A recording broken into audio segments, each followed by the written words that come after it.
Welcome to the Twice Over Movies podcast. If you're new here, check out our website at thetwiceover.com to get a better understanding of how we do our movie reviews. Our goal is to provide insight on elements of a movie which you consider more or less important, so that our scores are never misleading. Remember to follow us at the Twice Over on Instagram, Twitter, and Facebook, and support us on Patreon.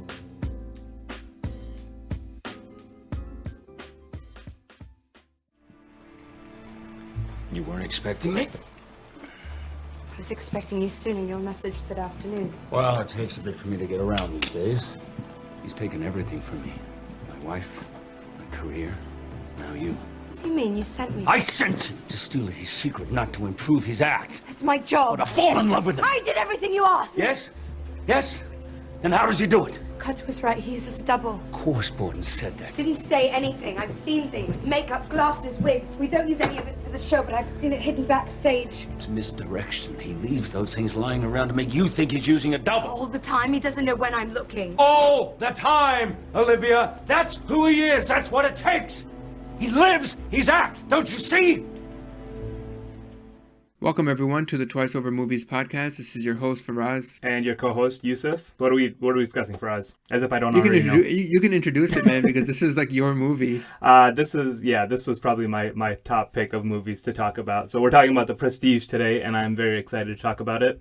This is a Christopher Nolan movie from 2006, sandwiched in between two Batman movies, and so he pretty much just, I'm sure on the set of Batman was like, hey, Michael Caine, Christian Bale, you want to do another movie? Let's go. We'll do a totally different movie in between our Batman mega movies, and they put this together, and it is a masterpiece in my opinion. So I'm ready to dive in on this one. Yeah, I agree with you that it's like a masterpiece, and also something that kind of went under the radar because, like you said, it was sandwiched in between like two mega blockbusters in Batman.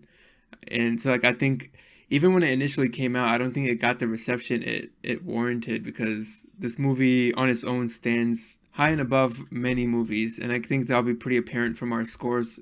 So let's just get into it. What's the first thing you want to talk about? Let's start with the writing. I'm actually going to ask you to give your scores first because, we'll see how this goes. But go ahead. What did you have for writing? All right, for writing, this is a category you can only really, truly appreciate after you watch this movie 2 or 3 times. Yes. Because then you see how deliberate every single thing that is said is there. Like how deliberate it really is. And it does its job at advancing a story, a pretty complex story. Well, I don't know how complex it is, because it's a story about two guys who are obsessed with one another, outdoing one another, and at their profession of being magicians as well. But considering everything, and like I said, that you have to see this twice to truly appreciate the writing. And the writing gets an easy 90 for me. I could even go higher, but I kept it at 90 to be somewhat realistic for the average person out there. Yeah, I gave this 100, so I'm not going to say it's like, every line is perfect, but it's pretty damn close.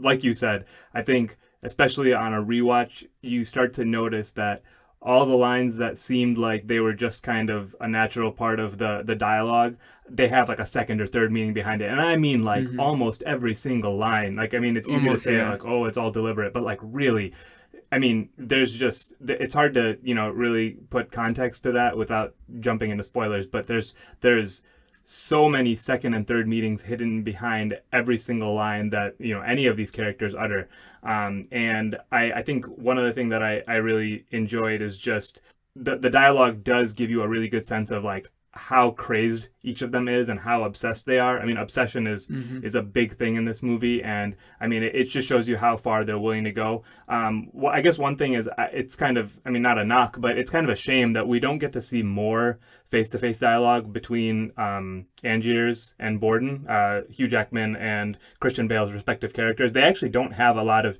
shared dialogue throughout the movie when you think about it. So, given that they're kind of the central focuses of this movie, that's kind of a shame. It would have been nice to get more of that, but I think what we get is a pretty powerful stuff. So I went all the way with the 100 here. So what about let's move on to narrative, I guess. Narrative it's 100, like hands down. This is probably what captures an audience to stay engaged throughout the whole movie. The score reflects like how amazing Christopher Nolan's direction is in this movie. Again, the story might not be that complicated, but just how deliberate every single scene is. Like, we talked about the writing, but we're talking about everything that goes into a movie, from the acting to the costumes to how the cuts are made, how it goes back and forth between different timelines. It's just so seamless, so perfect. I can't really think of anything to critique when it comes to the narrative, to the direction, to the pace, to the story. I thought it was just perfect. So, I mean, I'll preface this by saying that I was trying to I was making it tough on myself to give these ratings because I would love just give it 100 in every single category. So I ended up giving it a 95. But I mean, it's only because I have, one critique on the narrative. So I went with that score. But I mean, yeah, like to your point, I mean, he's just a master at the, just balancing different parts of the story, the way that he intertwines different timelines, and uses that to kind of cleverly keep you in the dark yet keep your attention. It's just really something awesome. I do think that with the complexity of the story that he creates in that fashion, by kind of just weaving these timelines in and out of each other, it does get a little bit hard to follow the story at certain points. I'm just thinking back to times that I've rewatched this movie with other people who hadn't seen it before. And there's a couple points where the person's like, hold on, wait, what's going on? Like, we need to pause it and just kind of like explain to me what just happened, because they kind of go back and forth so quickly that it's easy to kind of lose sight of that. I mean, I think that's something that you could critique about Christopher Nolan generally, because he does definitely tend to do this type of style of storytelling in all of his movies. So that's the one thing that I would say about it. But yeah, like, I mean, I would have happily given it 100. I was just trying to be slightly objective because I knew I wasn't being entirely objective anyway. So that's kind of what I went with there. Let's move on to another category. Which one do you want to talk about next? Let's go right down the line. Let's go with acting. All right, acting. I have the same thought process as you. Is I'm trying to be as objective as I can, but I mean the scores might seem a little inflated. So it got a 95 from me. I mean, Hugh Jackman, Scarlett Johansson, Christian Bale, Michael Caine.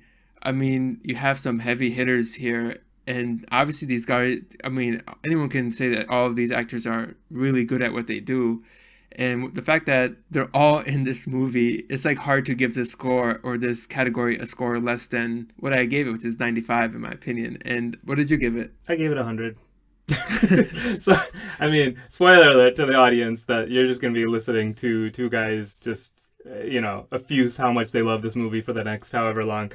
Sorry about that. But, I mean, yeah, you're right on point there, right? You have Christian Bale and you have Hugh Jackman, who both do a great job, and they both do very complex characters in the end. Again, like, that's something that you will notice even more having watched this movie a second time, as to exactly how complex they're being and how they portray each of their characters. And yeah, Michael Caine, Scarlett Johansson, and the actress who plays Borden's wife, Sarah, I apologize, I don't know her name off the top of my head, but they all do really good supporting jobs as well. There's not really a huge weak link in terms of those main actors. And then just for fun, David Bowie shows up as Nikola Tesla, so that was nice. Yeah. And I mean, I think he does a good job also of, he kind of echoes a lot of the things that the two main characters are going through, and it's like he's the one who's already been through a similar situation to them and has a lot of wisdom to kind of spew there. But I mean, I thought he did a pretty balanced job of portraying that character.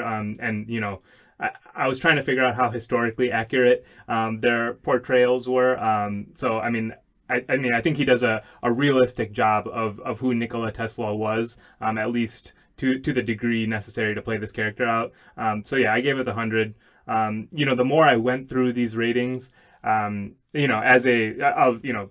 disclosure, Christopher Nolan's my favorite director. And I always say that Inception is one of my, and probably my favorite movie of all time. But as I'm trying to rate this movie, I just kept thinking how I'd probably give this movie even higher ratings than I would give Inception. And one of the areas is acting, Inception has a pretty good cast as well, but I mean, I don't know. Christian Bale and Hugh Jackman seem to do better jobs of acting than, even Leonardo DiCaprio would do. So, and particularly how he did in that movie. So, I mean, yeah, this movie just like is through the roof for me. So we should just move on to the next category. But So through these first three categories, yeah, man, we're pretty much calling this like a perfect movie. it's only going to be more of that. So well, let's get into aesthetics. This is the only category that I wasn't blown away by. For me, it serves its purpose of setting the narrative and helping tell the story, but there isn't anything particular that stood out to me. Again, there's a lot of stuff that is deliberate in how things are presented. Especially in terms of presenting the themes of the movie, I thought the aesthetics are pretty important with that. And then as far as the sound goes, actually, for this, I did not like how loud and quiet this movie gets. It's one of those movies where if you turn it down on the loud scenes, especially like when you have like electricity crackling super loud, and then like the next scene they're talking like at a normal dialogue, normal volume, and you're like, wait, what are they saying? You have to raise it up again. So for me, it was average, but because of the sound, I dropped it just below. I gave it a 65. Interesting. Okay, I gave it an 85. I hadn't really thought about the particular thing that you just mentioned with the levels of the volume throughout the movie, and I particularly when you're talking about the electricity crackling when they're near some of those Tesla machines and all of that, it's particularly noticeable now that you mention it. So that's something I hadn't really thought about, but I did think that overall the aesthetics definitely were kind of like a natural extension of the tone of the film. They do a good job kind of portraying the setting that they're in. I mean, it's kind of like a period piece in that sense, right? So they do a good job of portraying, late 1800s England and giving you that feel, and also kind of just the poverty that these people are living in, and trying to escape, eventually. But they also did a really good job with a few shots that I thought like that really stood out to me, were really telling as to kind of what the characters were going through. I thought they were shot really well. One thing that I did notice also was that, I mean, I had to look this up actually.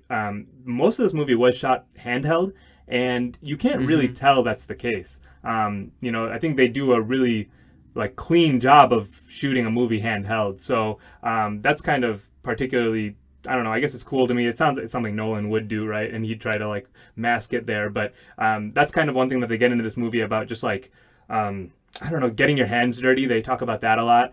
So he kind of shot a movie in poverty in kind of the most simple fashion he could, right? He didn't use kind of trying to get you to be more immersed. Yeah, exactly. And I thought he did a good job of that. And, frankly, I didn't notice that until I went back and looked to find out. So that just shows how good of a job he did with that. All right, so last category, we got themes. Here, the themes are pretty strong as well in this movie. We talked about it just earlier, I think, the obsession that the characters have. So obsession is a huge theme. Passion goes hand in hand with that. Sacrifice, obviously. All of this stuff is pretty apparent, and it's obvious from early on that you're talking where we got a healthy competition going on. Well, I don't know about healthy, I should say unhealthy competition, because these guys are like legitimately obsessed. Quite unhealthy. Yeah, quite unhealthy. It presents it pretty well. I don't think it's too in your face. It is important to the film, so I gave it an 80. What about you? I went all the way again with 100. Wow. Yeah, okay. I mean, I think you're hitting the themes really well.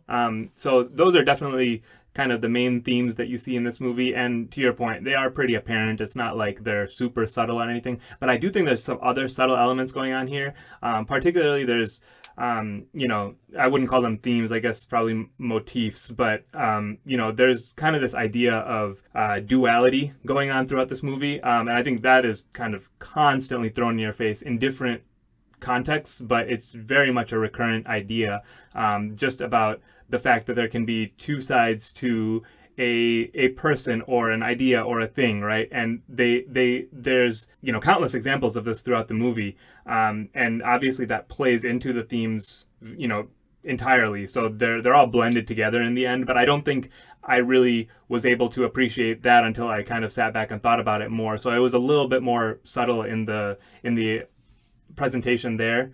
And then also kind of just the general idea. I don't know if I'd call this, I don't know what I would call this. I guess I'd call it a theme, but the idea that we all kind of want to believe in magic, or we want to believe in something more. And, Nolan does a pretty interesting thing here. It's something that he does a lot, where he kind of has the viewer reflect back on kind of the central point of the movie. It's like he's talking to you almost. So I don't know if you probably noticed the opening shot of the movie where you kind of get the look at, all those top hats kind of strewn about, in the field.